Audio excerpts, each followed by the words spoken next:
Assalamualaikum warahmatullahi wabarakatuh, and thank you for the listeners to stay tuned with us at on radio IKIM Inspirasi Inforia Islami, and welcome back for great works of the Muslim world. And inshallah we are today with Dr. Muhammad Husni Muhammad Amin, a fellow at IKIM Center for Science and Environment Center and Environment Studies, and we welcome him. Assalamualaikum, Doctor.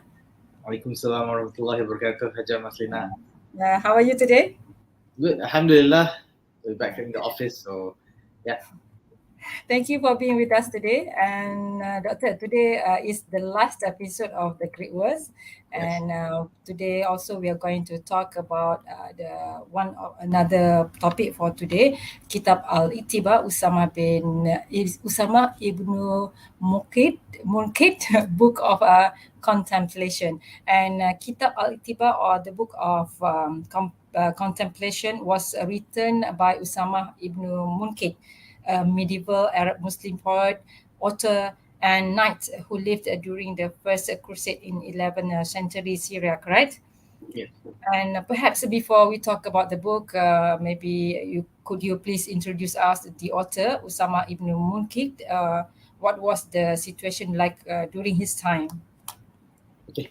أعوذ بالله من الشيطان الرجيم بسم الله الرحمن الرحيم الحمد لله رب العالمين والصلاة والسلام على أشرف الأنبياء والمرسلين سيدنا محمد وعلى آله وصحبه أجمعين.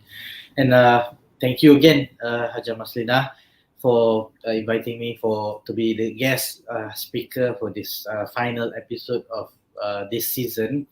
So today we are going to talk about Kitab al-Tibar, or the book of contemplation, which was written by Usamah ibn Munqidh, as you have mentioned there. He was a knight poet who fought alongside the Muslim army under Salahuddin al-Ayyubi during the Second Crusade until they finally managed to free the city of Bayt al-Maqdis, or today known as Jerusalem, in the year 1187.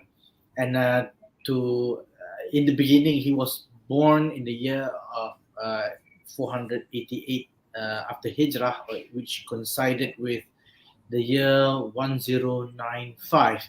That is the same year that Pope Urban II made the clarion call, calling Christians to leave for Jerusalem. These are Christians throughout Europe, to leave Europe and conquer it from the Muslims. And according to Muslim historian Ibn Khalid, Usamah grew up in the Bani Munqidh, which is an aristocratic family at the Shaiza fortress in Syria, which was located near the river Orontes in the northern part of Syria. So the crusade began and culminated in sometime in 1097, and it was spearheaded by the Franks, the Frankish people, who were the ancestors of the French today. So the Frankish army, they besieged Bayt al-Maqdis in 1099 for a month, for 30 days, beginning 7th June, and they captured it in July. For the whole of the city was captured by July 15. And according to the Western historian Stephen Runciman, the Crusaders, after they have managed to capture the whole city, they become bloodthirsty with their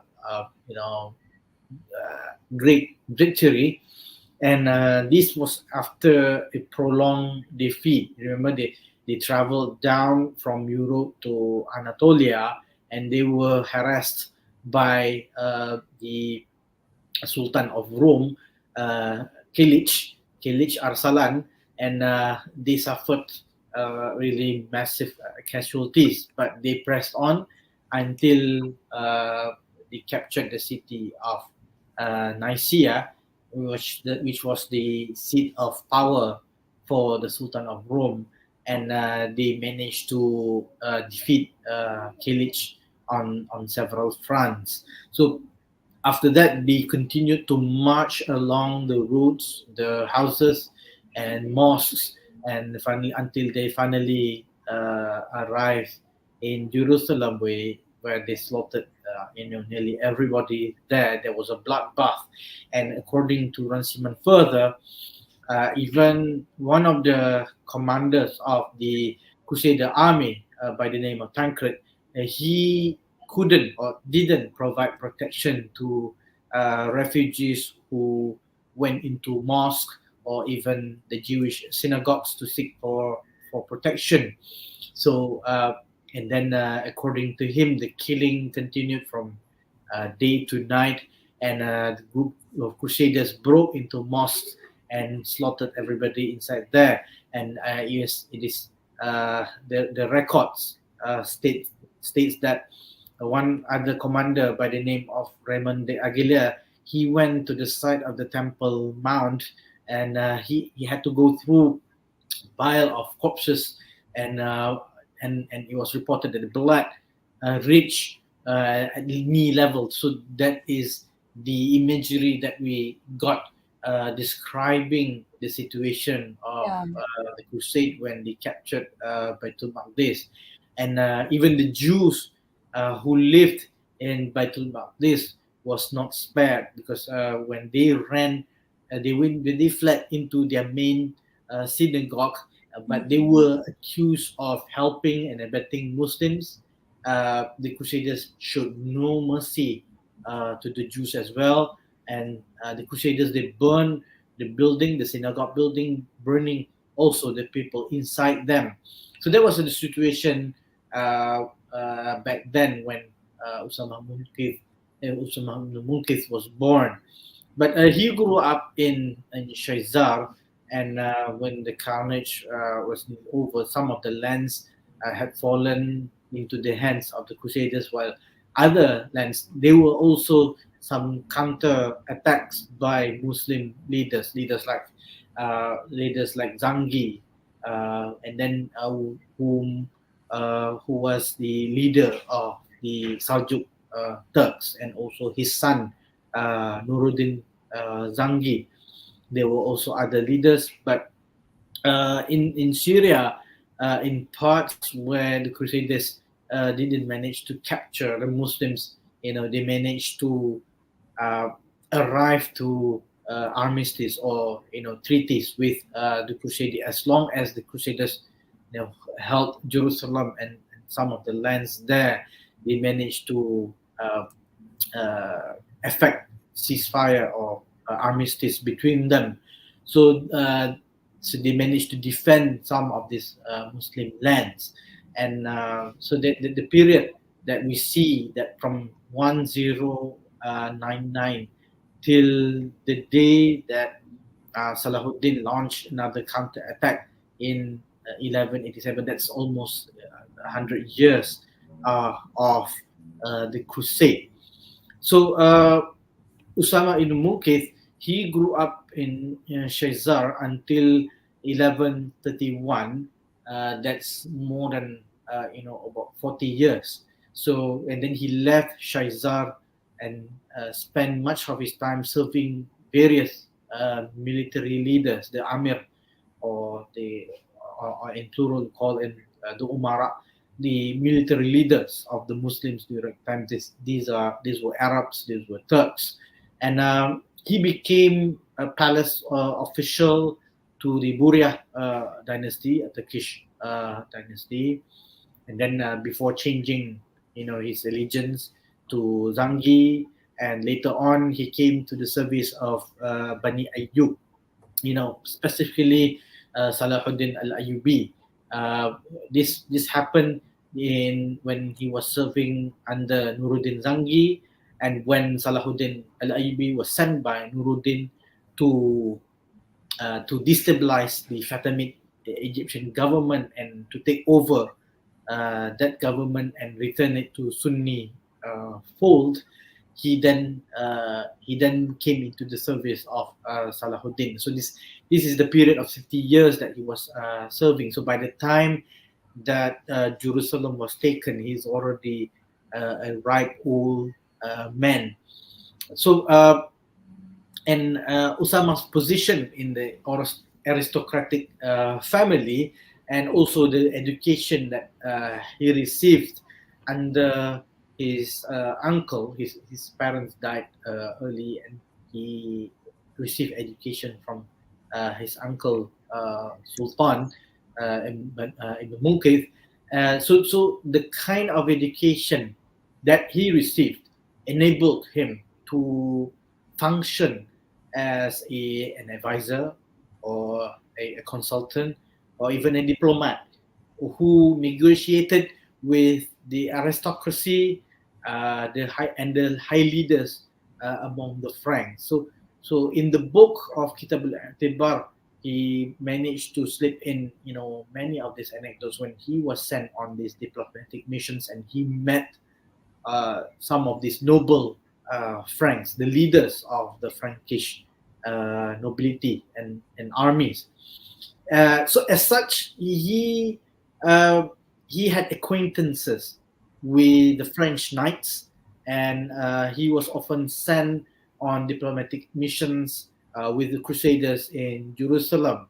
And during his lifetime, as he recorded in Kitab al-Tibar, Usamah witnessed and participated in many important battles and events, including the political unrest that took place in the palace of the Fatimid Caliph government in Cairo, in Egypt. So there had been many of these instances, destabilization that happened during that time, and these are the factors that allowed Salahuddin al-Ayyubi to finally, when the Caliph al-Adid died, he that enabled Salahuddin to wrest the throne, to abolish the Fatimid Caliphate, and return Abbasid authority in Cairo. So that is a little bit of quite a lengthy one, but I try to shorten it for our listeners today. That sums up, about the introduction to Yeah. Usamah ibn Munqidh. But the situation during his time, it was kind of scary and maybe devastated situation how he grew up, Yes, right? it began with a devastation, with the loss Yeah. of many Muslim lands Yeah. in the Levant, in Syria, in Palestine. Yeah. It And was a also time of war. Yeah, yeah, and also you mentioned 100 years of crusade, right? yeah, Crusade, and as we know, the name of the book he wrote is Kitabul Itibar, the book of yeah. contemplation. So perhaps this was why he wrote this book, or is Yes, there any other reason why he wrote this book? yeah, yeah. According to the sources, when he finished writing the book, he's already retired man. Some sources say that he's already 90 years old at the time. He picked up when Second Crusade, when in 1164 until 1169. That is the time when Salahuddin al-Ayyubi, uh, when Nuruddin Zangi died. That's when Salahuddin al-Ayyubi arrested the Syrian military command, which placed the whole of Nuruddin's, a big portion, a huge chunk of Nuruddin's forces under Salahuddin's power. And one of the commanders was Usamah ibn Munqidh. But the reason why he wrote that book was actually a memoir, a sort of autobiography, which he presented to Salahuddin al-Ayyubi as a gift. Talking about his experiences, because throughout his life he traveled to Egypt, to Syria, to Palestine, and also along the river Tigris in Mesopotamia, what today we know as Iraq. And Usamah ibn Munqidh, in that book, he recorded much of his experience. So it's a literary work. And the name Kitab al-Tibar, it derives from the word abara or ibar, that shares the same root word. Ibar meaning lessons. If later on in the 14th or 15th century, there's a scholar by the name of Ibn Khaldun. He produced the Muqaddimah, and Muqaddimah is actually a sort of prolegomena or an introduction to his much larger work, which is Kitab al-Ibar, the book of lessons. So Ibar meaning lessons, but tibar meaning to learn by example, which if you look up the dictionary, when you reflect something, so it's a reflection of some sort, it's a contemplation of some sort. So what he recorded in the book is all of the sum of his experiences. What were the lessons that he learned throughout his travels? And he completed the work in 1183, 5 years before his death in 1187, when he was 93 years old. So he started the work. He finished the work in 1183. He was already in his 80s, very old, a very ripe old age. But the main message brought by this book is about takdir, about qadar. Last week we mentioned about the book of Alf Layla wa Layla, the 1,001 Nights, and we learn about this also. So it's a literary book, but it's also an autobiography book. But the main message that he want to convey there is the determination of human destiny by God, by Allah Azza wa Jalla, that no one can fight against takdir, against the destiny. If it's set by Allah, then nobody can change it. And Usamah proves this through many examples and his own life experiences. These are the anecdotes that we can find in the book. For example, he talked about his own late father, Murshid ibn Munqidh, who was the amir of Shaizar. Amir meaning a military leader, effectively the leader, the political leader of the place. But in 1137, he handed over the leadership to his brother Sultan ibn Munqidh, and he died. But at first, Sultan had no heir, meaning he had no issue, and he regarded Usamah as his own. But things began to change when Sultan was blessed with a son. So he saw that the treatment that he received from his own uncle Sultan changed the moment Sultan had his own son, and because of that, the favor of Sultan began to change. Instead of Usamah, then he began to favor his own son, and because of this, eventually Usamah had to leave Shaizar and began his adventure. And in 1157, Shaizar suffered a massive earthquake, and many buildings that collapsed, and many members of his family died. So he was talking about takdir. Had he not left Shaizar, he would have died among those, and also with his uncle Shaizar. Although he was thankful that he left Shaizar, as a result, he was saved from being the victim of the earthquake. He is still saddened by the passing of his family members. And that's about takdir. But Kitab al-Tibar contains many stories which can be used as lessons. There are recordings of his life growing up in Shaizar, where he learned to be a knight, a warrior.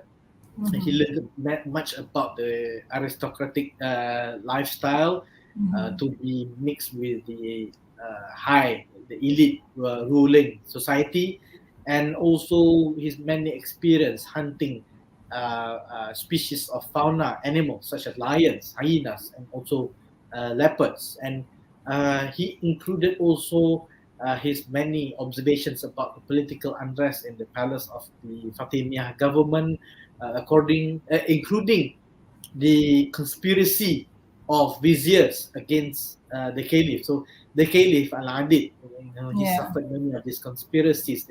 That is the ministers during his time, and also he recorded his experience in the war against the Franks, and also various military strategies by the commanders of the Muslim armies. And as I said, this book also contains many anecdotes.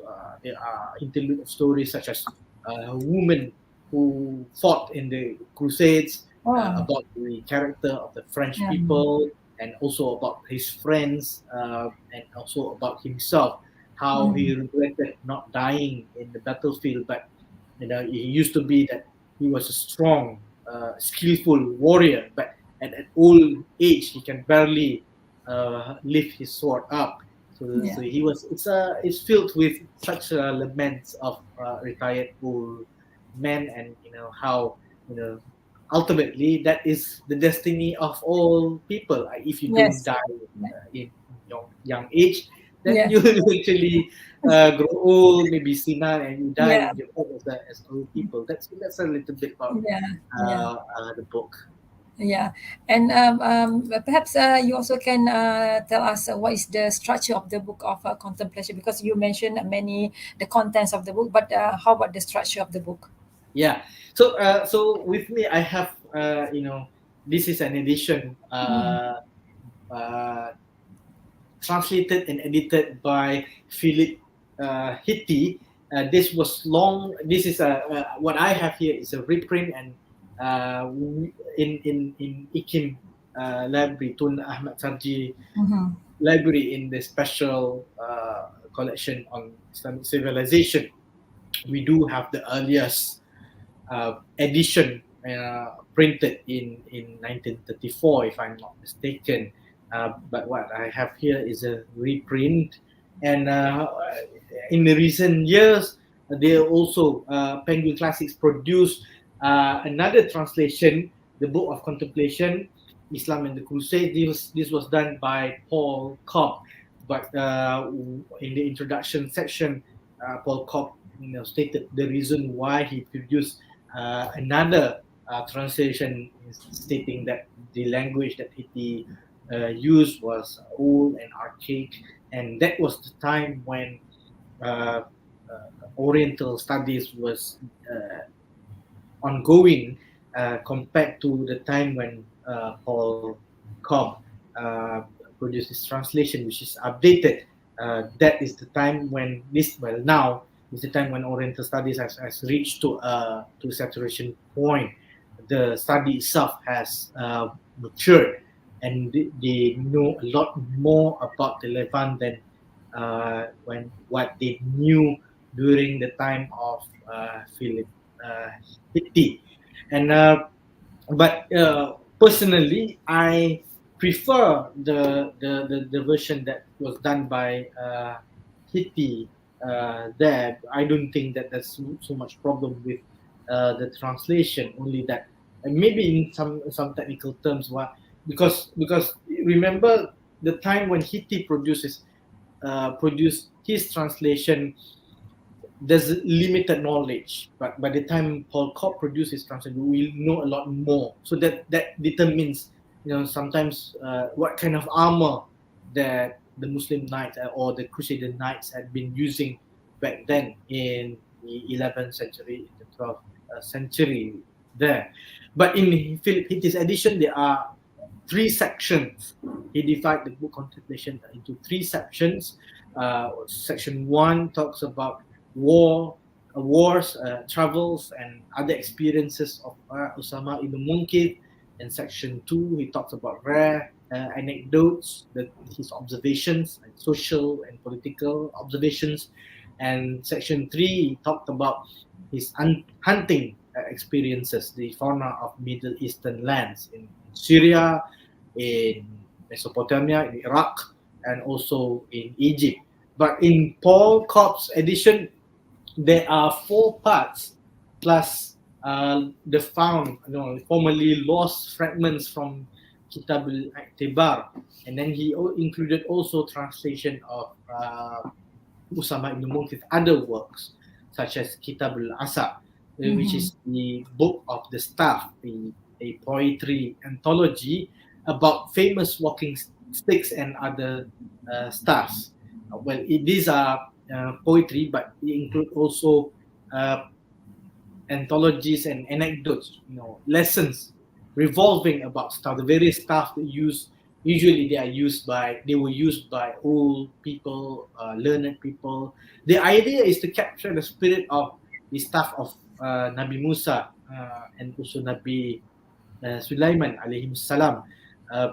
Both of them, Nabi Musa, when he had a staff, and then during the time when he met, he was speaking to God on Mount Sinai. He carried the staff, and then he was asked about his staff, what he did, what is in his hand. That is the verse in the Quran that talks about that. And also Nabi Sulaiman, who was a prophet king among the Israelites, and he also used to carry a staff, and it goes that Nabi Sulaiman ruled men and also jinn, the invisible beings, and when in his old age, he subjugated the jinn, and they didn't know that he died on his throne until termites had eaten off his staff, and he collapsed because of that. Only then the jinn knew that he died. And this talking about mystical beings who purportedly know about the invisible world, yet they didn't know that Nabi Sulaiman had died until the termite had finished eating off his walking wooden stick. So the lessons that Usamah ibn Munqidh, that's why he said that there's a legendary book in Egypt by the name of Kitab al-Asa, talks about this. He went there to find this book, but he couldn't. So he resolved to write his own version of Kitab al-Asa. And the last one, I think, that Paul Kopp also included is Lubab al-Adab, which is which we can translate as kernels of refined conduct, talking about manners, talking about behavior, proper behavior, proper conduct. Well, that can be expected of Usamah ibn Munqidh because of his upbringing.